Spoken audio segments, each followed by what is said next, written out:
Greetings students and teachers. Today we will present to you Chapter 16 and 17. In Chapter 16, we will run over 4 objectives. First is personal selling, then managing the sales force, the personal selling process, and finally the sales promotion.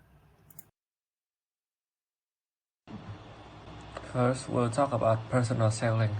We'll look at the nature and the role of personal selling.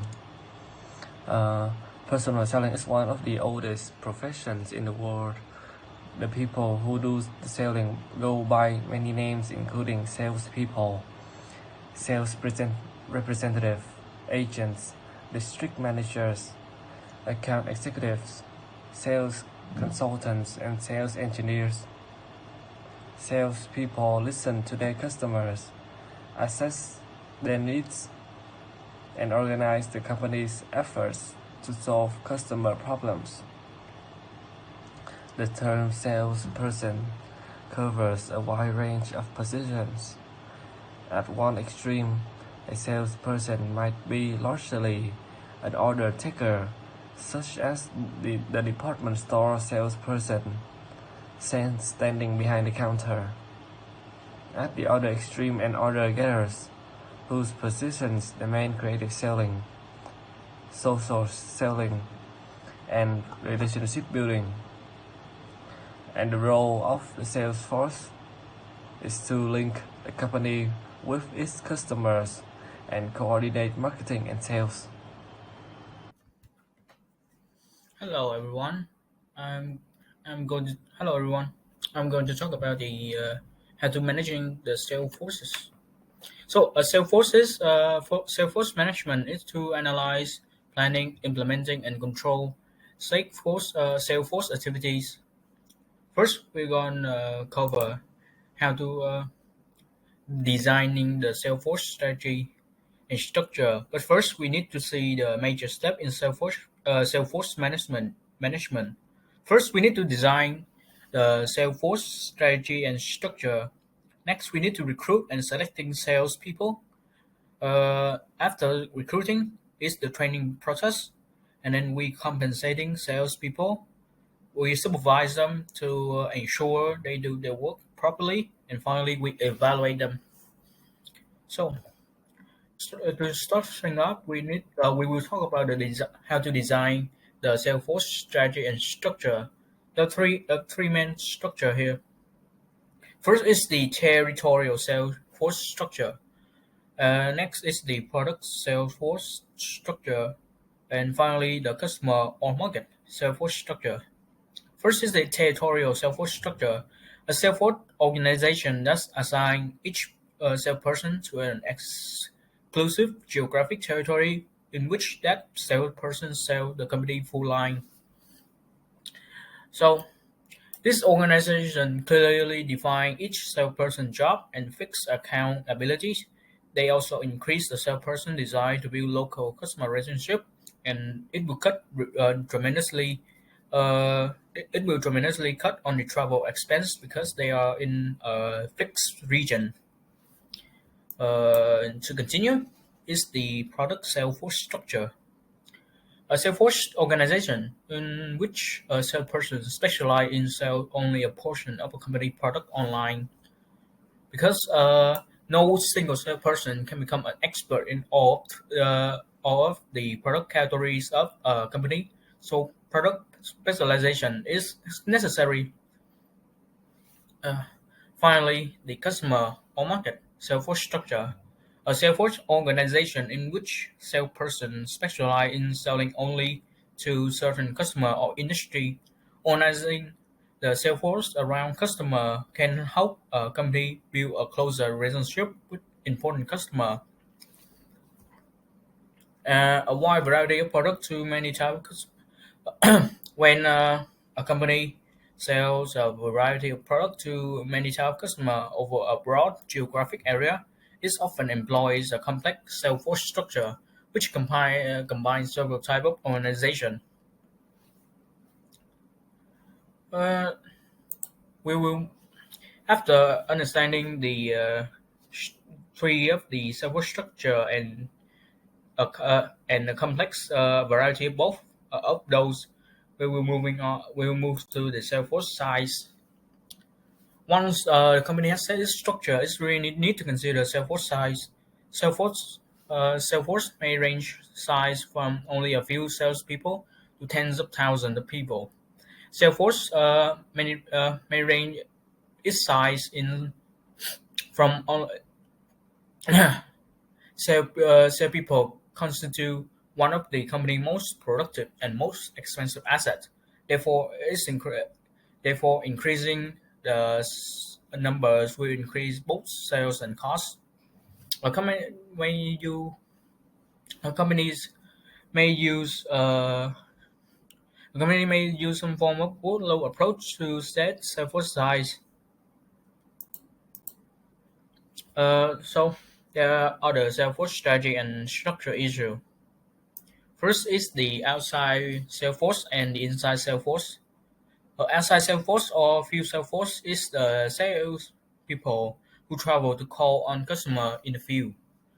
Inside sales force are the sales people who conduct business from their office via telephone, online, social media interaction, or visits from prospective buyers. Some inside sales uh, Some inside sales people provide support for the outside sales force, freeing them to spend more time on to sell major accounts and find new prospects. They can also track down sales lead and call ahead and confirm appointments, follow up on deliveries, and answer customer questions. Other inside salesperson can do more than just provide support.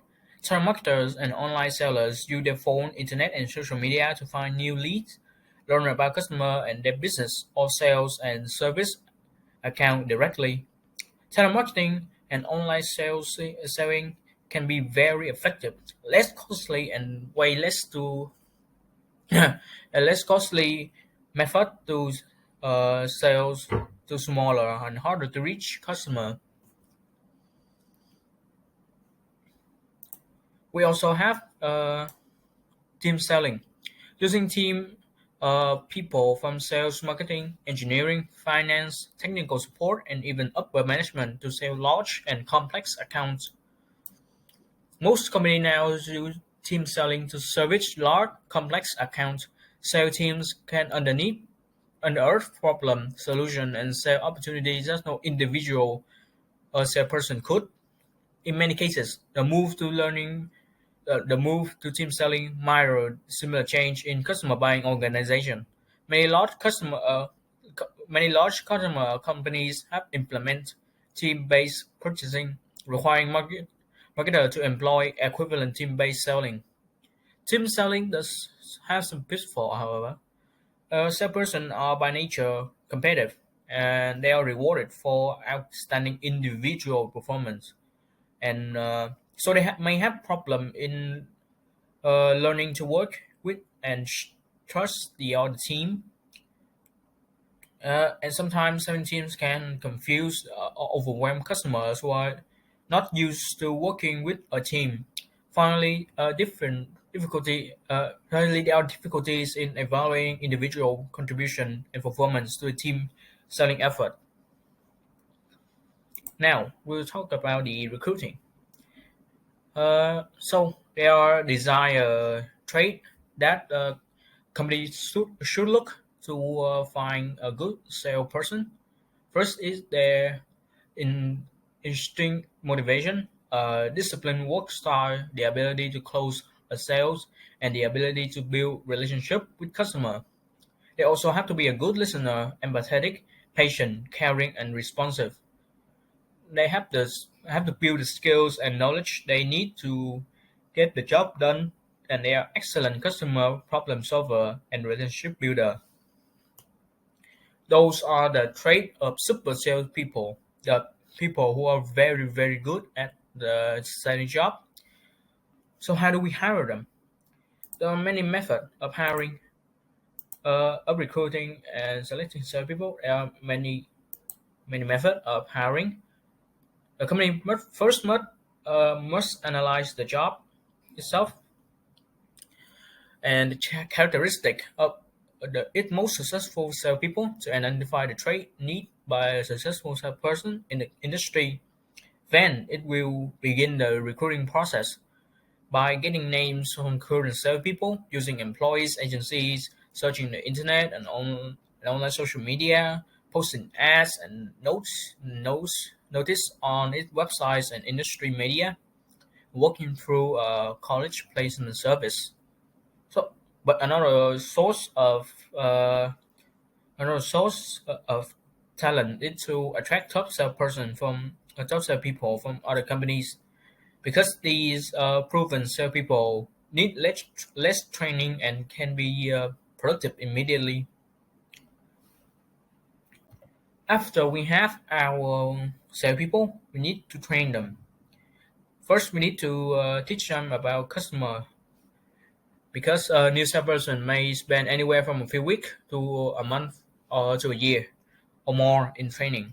But after the initial training, they also need to have continue continuing sales training using seminars, sales meeting, and online learning throughout the salesperson career. Training program have several goals though. Uh, Salesperson need to know about customers and how to build relationship with them. Therefore, the training process must teach them about different type of customer and their needs, buying motive, and buying habits. It also need to teach them how to sell effectively and train them in the basics of selling process. They also need to know and identify the company products and competitors. So the training program need to teach them about company objective, organization, product, and the strategy of the competitors. So we have uh, we still have the traditional training method, which is face to face and in the classroom, or now we having online training, which is more faster and less costly. Uh, One of the most basic form is virtual instruction led training or VILT.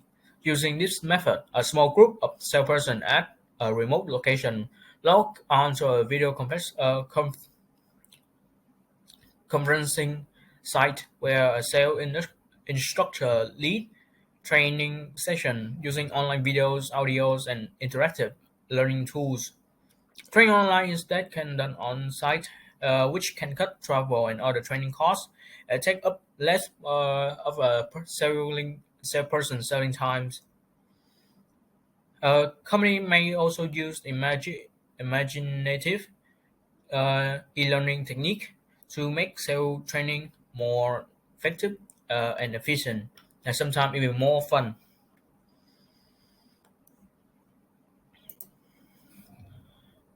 We will after training the salesperson, we need to compensating them. Compensation consists of four elements: a fixed amount, a variable amount, and expenses, and fringe benefit. The fixed amount usually salaries give the salesperson some stable income. The variable amount, which might be commissions or bonus based on sales performance, reward the salesperson for greater effort and success. A Salesforce compensation plan can both motivate salespeople and direct their activities. Direct salespeople toward activities that are consistent with the overall sales force and marketing objective. However, more and more companies are moving away from high commission plans that may drive salespeople to make short-term grab for business because people are greedy and the company worry that a salesperson who is pushing too hard to get to the reward may using unethical method or ruin the relationship between customer and the company. Instead, they use signing compensation plans that reward salesperson for building customer relationship and growing with the long-term value of each customer. Then we will have to supervising salespeople. The goal is to help salespeople work smart by doing the right thing in the right ways. We have two tools to use. First is the weekly, monthly, or annual call plan that show which customer and prospect to call on and which activities to carry out. Another tool is time and duty analysis. In addition to the selling, time spent selling, the salesperson time spend time traveling, waiting, taking break, and doing administrative chores. Here is a graph of how a average salesperson may spend the time. They use most of their time, 37.1%, to active selling face to face or on phone. I then use the second time consuming task is to research account and pursuing lead, and the least consuming task is to travel and training. They spend like 13.9% of their time meeting administrative. They time to do meeting and administrative tasks, and they spend they spend 17.1% to post sale tasks. Many firms have adopted the Salesforce automation system to computerize, digitize sales force operation that let salespeople work more effective anytime and anywhere. We will move to the motivate salespeople. The goal is to encourage salesperson to work hard and energetically toward Salesforce goals. The three tools. The first tool is organization climate. Describe the feeling of that a salesperson may have about the opportunities, values, and reward for good performance. Sale quota. Sale quota is a standard that states the amount of salesperson should sell and how sale work divided among how now sale work should be divided among the company's products. And finally, company also use various positive incentives to increase the sales force effort. Sales meeting provide social occasion, breaking from the routine, chance to meet and talk with the company brass, and opportunities to air feelings and identify with a larger group. And finally, we have to evaluating salesperson and sales force performance. Evaluation process need the use of information, and the most important source is the sales report. Salesperson also need to write up their complete activities on a call report and turn in expense report, for which they are partly or wholly reimbursed. Additional information may come in the form of personal observation, customer surveys, and talk with other sales people. As in other marketing activities, the company wants to measure its return on sales investment. The need of evaluating can be explained by can be used by formal evaluation can force management to develop and communicate clear standards for judging performance. It also provides salesperson with constructive feedback and motivate them to perform well. Last, we are going to learn about social selling. Social selling is the use of online, mobile, and social media to encourage customer, build stronger customer relationship, and augment the sales performance.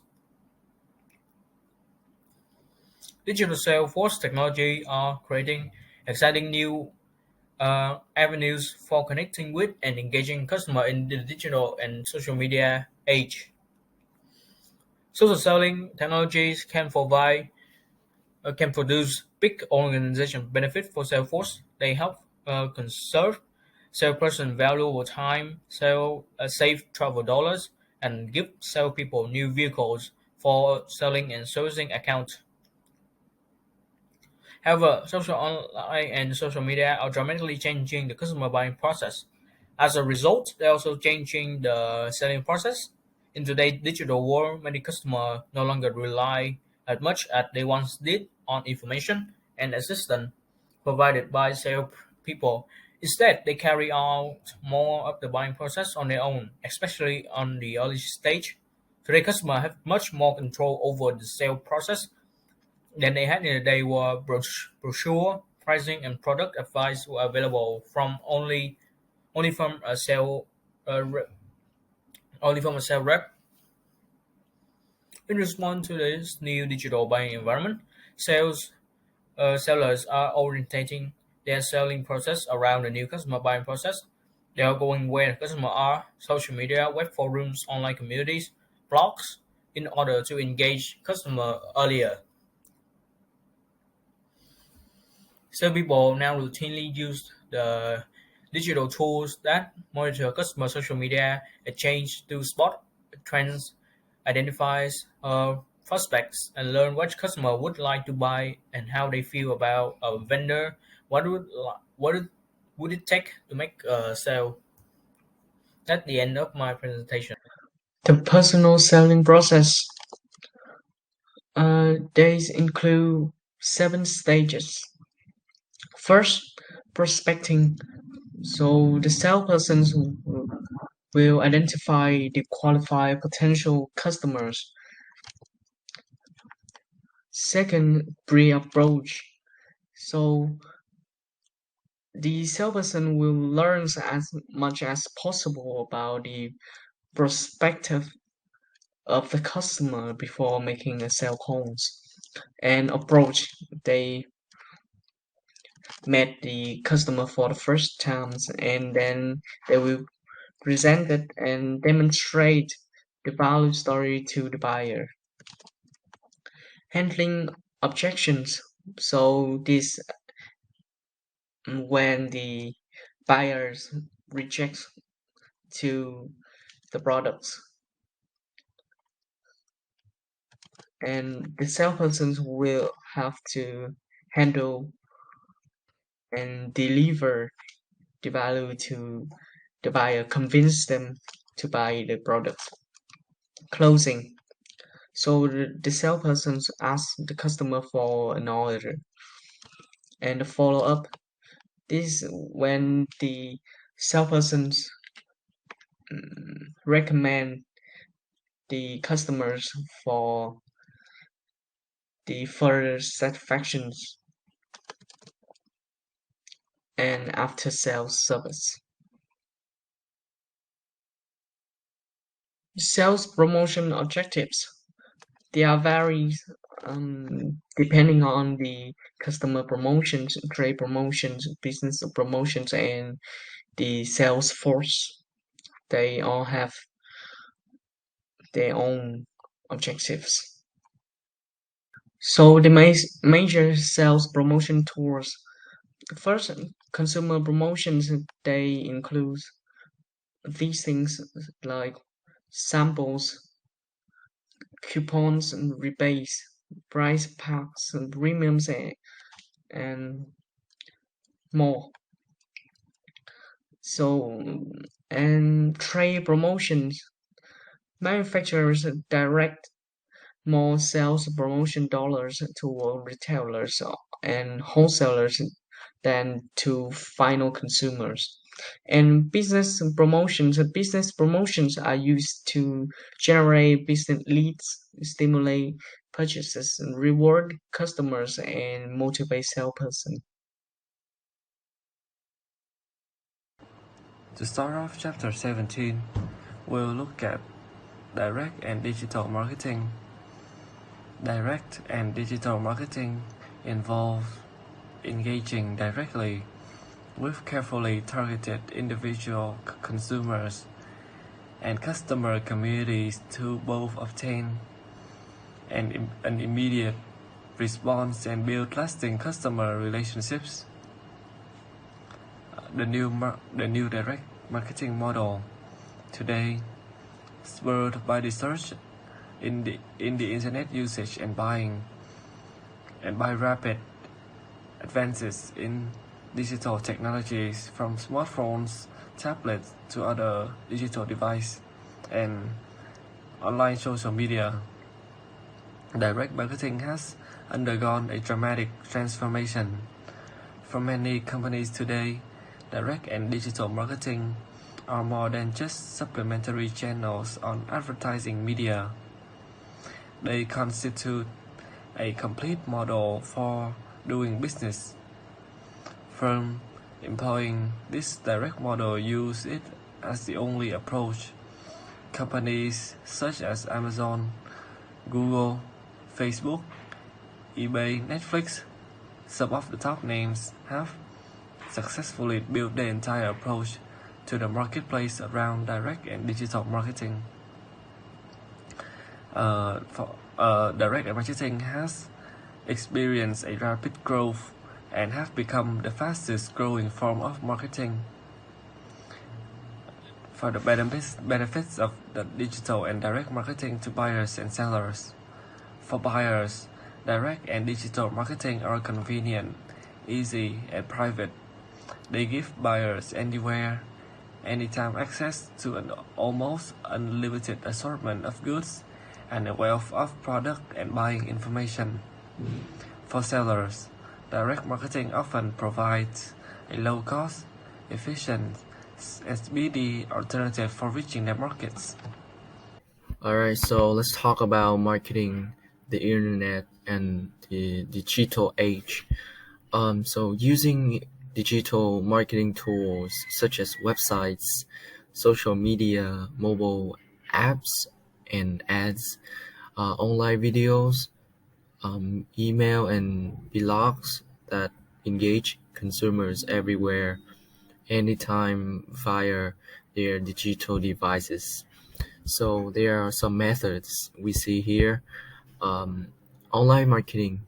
So online marketing is marketing via the internet using company websites, online ads and promotions, email, online video, and blogs. Next, online advertising. So online advertising is advertising that happens while consumers are browsing online, including display ads, search-related ads, online classifieds, and other forms. So we talk about email marketing. Email marketing is sending highly targeted and highly personalized relationships, building a marketing message via email. And then we talk about online videos. So online videos is another form of online marketing. Is posting digital video content on brand websites or on social media sites such as YouTube, Facebook, Vine, and others. Some videos are made specifically for the web and social media. Now we talk about the last one, blogs, and other online forums. Online forums where people and companies post their thoughts and other content, usually related to narrowly defined topics. Alright, now let's talk about social media and mobile marketing. Social media marketing, it is targeted and personal, so they allow marketers to create and share tailored brand content with individual consumers and customer communities. Furthermore, they are interactive, so making them ideal for starting and participating in customer conversations and listening to customer feedbacks. And lastly, it's immediate and timely, so they can be used to reach customers anytime, anywhere, with timely and relevant marketing content regarding brand happenings. Um, Now let's talk about integrated social media marketing. Most large companies are now designing full-scale social media efforts that blend with and support other elements of a brand's marketing, content strategy, and tactics.